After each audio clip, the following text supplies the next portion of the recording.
ही आग कशी विसरली? पुढे विचारले. चल आता आपण सगळ्यांना जागा घालूया. नाही जगदंबा, थांब.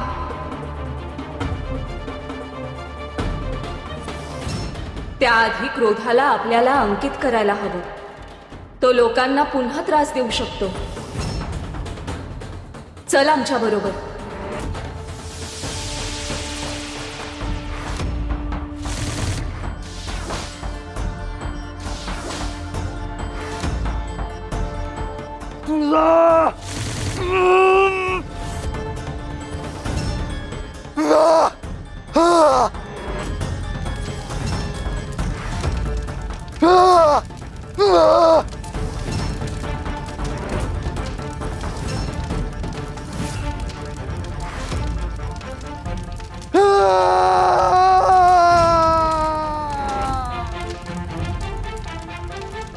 याचा क्रोध आता वाढत चाललाय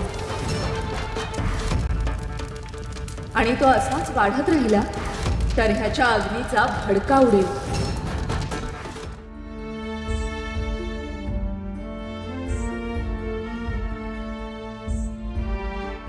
गंगाई झोपली आहे ती.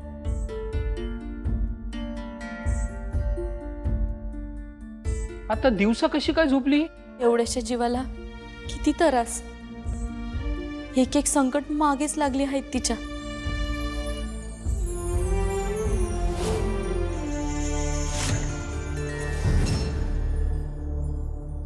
मी भांड घेऊन आलेच.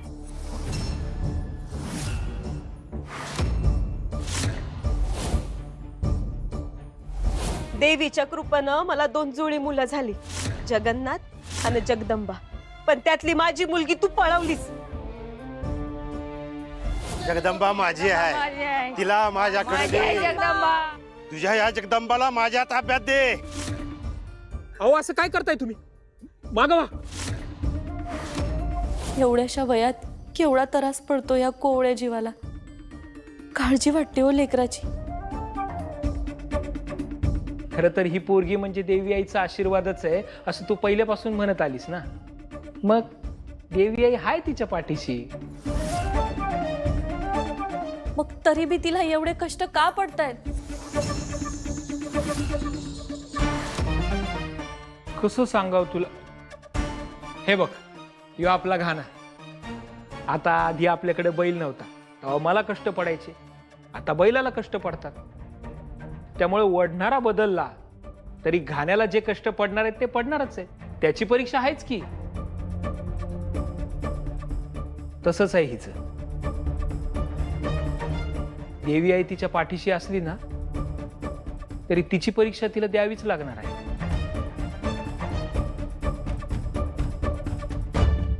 माझी लेक म्हणून तिला काही बी त्रास होऊ नये असंच वाटणार ना मला. तिचं बालपण तिला आनंदात जगू दे. आणखी काही वर्ष खेळू दे, बागडू दे. आणखी थोडी समज आली, ताकद आली तर घ्यावी देवी आहे ना तिची परीक्षा. कोण नाही म्हणलंय वय. एवढ्याच्या जीवाची तगमग बघवत नाही हो मला.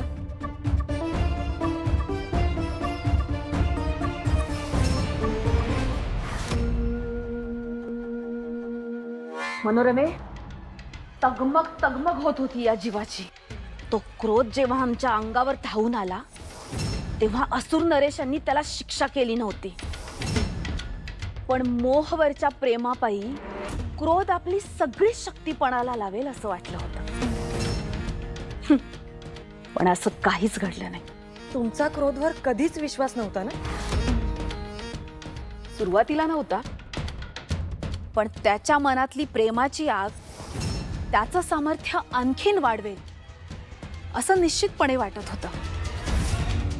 जसं आम्ही असुर नरेशांसाठी अगदी काहीही करू शकतो, तसंच हा क्रोध मोहासाठी काहीही करेल याची खात्री होती आम्हाला.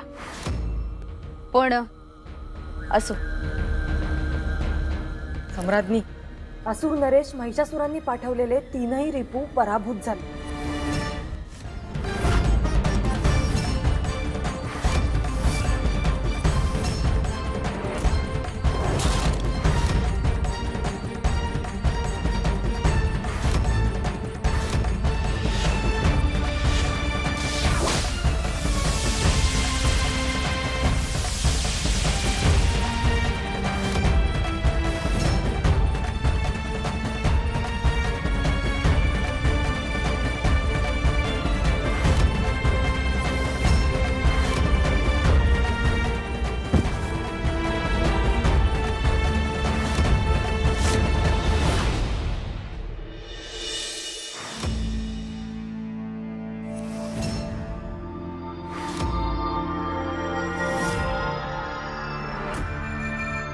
तिथिमाता, ही शतमूर्ख स्त्री शुद्धीवर कधी येणार? आणि हे सगळं घडवणारी ती शक्ती कोण आहे हे आपल्याला कधी कळणार?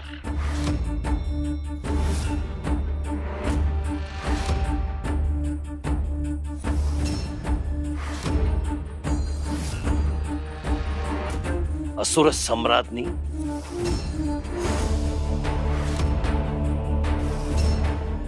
या कारस्थानात तुमचा हात नाहीये ना सम्राज्ञी? नाही असुर नरेश, आम्ही हिला काहीच करायला सांगितलं नाही. आणि त्या ग्रंथातील मजकूर गायब करण्याची हिची क्षमता नाही असं दैत्यमाताच म्हणाले होत्या, हो ना? आणि आमचीही तेवढी क्षमता नाही. मग दुसरं कोण असेल? कुठली तरी दैवी शक्ती यात हस्तक्षेप करतीये, पण आता त्याचा शोध घेण्यात आपला वेळ वाया घालवून चालणार नाही. आता पुन्हा एकदा आम्हाला आमच्या सिद्धी वापरून उरलेल्या 3 रिपूंना विधिबद्ध करावं लागणार आहे. तिथिमाता, पण त्यामध्ये वेळ जाईल. त्याशिवाय दुसरा मार्गही दिसत नाहीये महिषा. आणि यावेळी तूही आमच्या बरोबर सिद्धीसाठी बसायला हवं. त्यासाठी जे काही करावं लागेल ते मी करेन तिथिमाता. पण आधी हे कृत्य करणाऱ्याला शोधून त्याला धडा शिकवायला हवा. तुळजा, शेवटी तू तुझ्या मनासारखं केलंसच. महिषासूर आता तो ग्रंथ वापरू शकणार नाही. पण त्याची केवढी मोठी किंमत तुला चुकवावी लागणार आहे हे लक्षात येतंय का? आम्ही त्याचा विचारच केला नाही. आई म्हणून आम्हाला जे योग्य वाटलं आम्ही तेच केलं. पण त्यामुळे दिती आणि महिषासूर हे दोघे मिळून ते मंत्र सिद्ध करणार आहेत. म्हणजे येणारे रिपू हे अधिक शक्तिशाली असणार आहेत. त्यासाठी आम्ही जगदंबाला पूर्णपणे तयार करणार आहे. आणि त्यासाठी वेळ हाताशी आहे. ह्या वेळात शक्य असलेल्या सगळ्या विद्या आम्ही तिला शिकवू.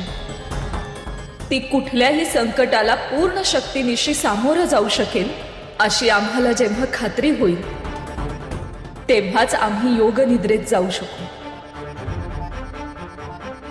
तुळजा, तू देवी आहेस. तू आमचा अंश आहेस. तुझ्या शक्ती अमर्याद आहेत. पण तू साक्षात मंगल आहेस.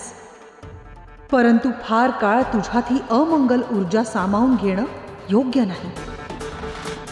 ह्याचे परिणाम तुला भोगावे लागतील तुळजा. जगदंबासाठी कुठलाही त्रास सहन करायची तयारी आम्हाला ठेवावीच लागणार आहे. आम्हाला तिचं बालपण बघायचंय आणि कुठल्याही भीती विना तिला बागडताना बघायचंय. तिच्या आई वडिलांची तिच्याबद्दलची चिंता कायमची मिटवायची आहे. ह्याच काळात जगदंबा दुर्बल नाही, आणखी सबळ होणार आहे. पुढच्या आव्हानांसाठी सर्वार्थाने सज्ज होणार आहे. त्यासाठी आपल्याकडे वेळ नाहीये महिषा. आधी पाठवलेल्या 3 रिपूंचं काय झालं, तुळजानं नेमकं त्यांचं काय केलं याची आपल्याला कल्पना नाहीये. आपण थोडा जरी वेळ वाया घालवला तर कदाचित आपण हे उरलेले 3 रिपूही गमावून बसू. हीच वेळ आहे.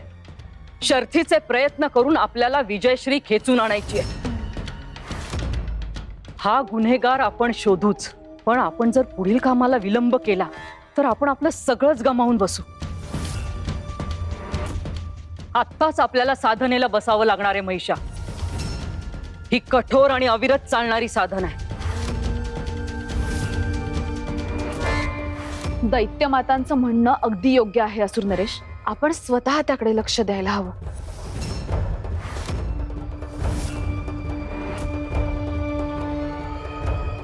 आज माझे हात काळाने बद्ध आहेत. पण ही सिद्धी पूर्ण करून मी लवकरच परत येईन आणि त्यानंतर मी हा खरा गुन्हेगार कोण आहे ते शोधून काढेन. आणि सम्राज्ञी, या कृत्यात जर तुमचा सहभाग असेल तर तुमचा आणि तुमच्या या मूर्ख दासीचा समाचार घेईन मी.